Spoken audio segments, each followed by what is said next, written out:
poison but tasty. Yeah, people say run, don't walk away. Yeah, she's sweet but a psycho, a little bit psycho. At night she's screaming, mama, mama, mama.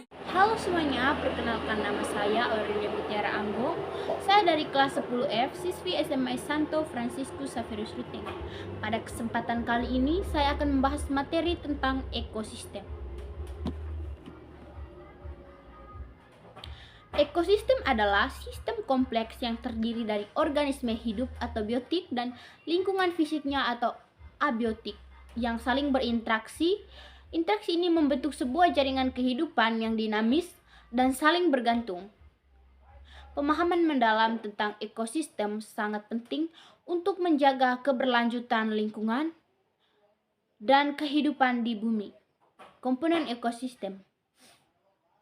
Ekosistem terdiri dari dua komponen utama, yaitu komponen biotik meliputi semua makhluk hidup dalam ekosistem termasuk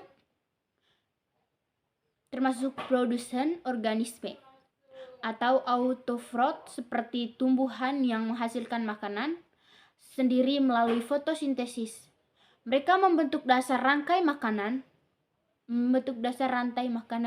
Yang kedua, konsumen organisme atau herphophore yang memperoleh energi dengan memakan organisme lain terbagi menjadi dua, yaitu konsumen primer atau herbivora memakan produsen. Konsumen sekunder atau karnivora memakan konsumen primer. Dan konsumen tersier atau karnivora puncak memakan konsumen sekunder. Biasanya tidak memiliki predator alami.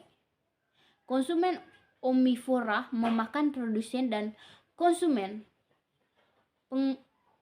pengurai dekomposer organisme seperti bakteri dan jamur yang menguraikan materi organik dari organisme mati mengambilkan nutrisi ke tanah.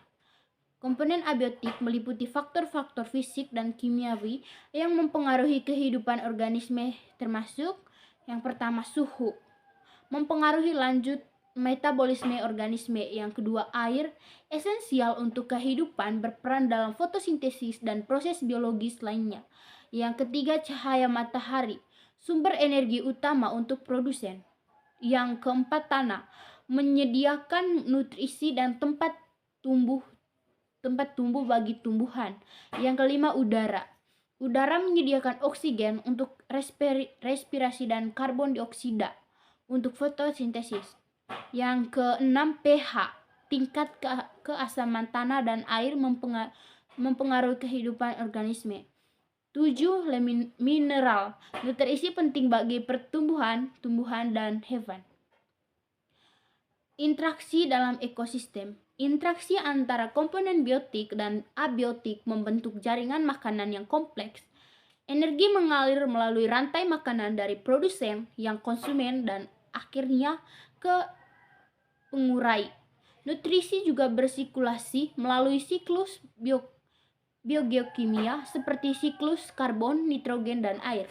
Berperan interaksi penting dalam ekosistem meliputi yang pertama predasi, hubungan antara predator dan mangsa. Yang kedua kompetisi, persaingan antara organisme untuk mendapatkan sumber daya yang terbatas. Yang ketiga simbiosis, hubungan erat antara kedua spesies yang berbeda termasuk yang pertama mutualisme, kedua spesies saling menguntungkan.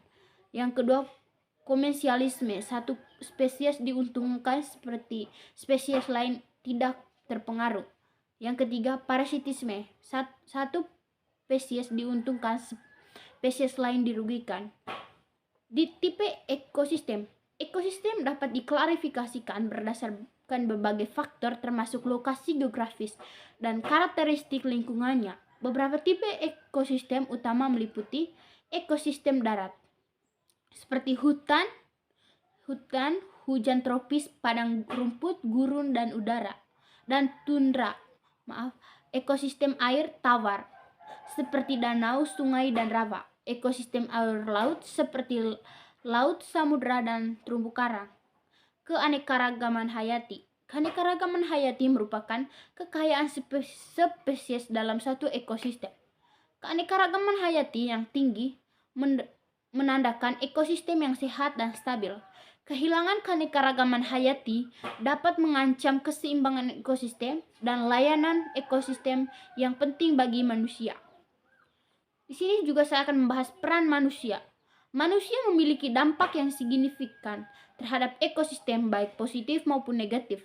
Aktivitas manusia seperti deforestasi, polusi, dan perubahan iklim dapat merusak ekosistem dan mengancam keanekaragaman hayati.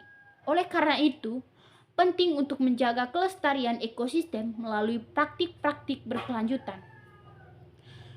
Kesimpulan dari materi yang saya jelaskan tadi, ekosistem merupakan sistem yang kompleks dan dinamis yang terdiri dari komponen biotik dan abiotik yang saling berinteraksi. Memahami interaksi ini sangat penting untuk menjaga keseimbangan alam dan berkelanjutan kehidupan di bumi. Peran manusia dalam menjaga kelestarian ekosistem sangat krusial untuk masa depan planet kita. Baik teman-teman, itu saja materi dari saya. Semoga bermanfaat untuk kita semua. Bye-bye.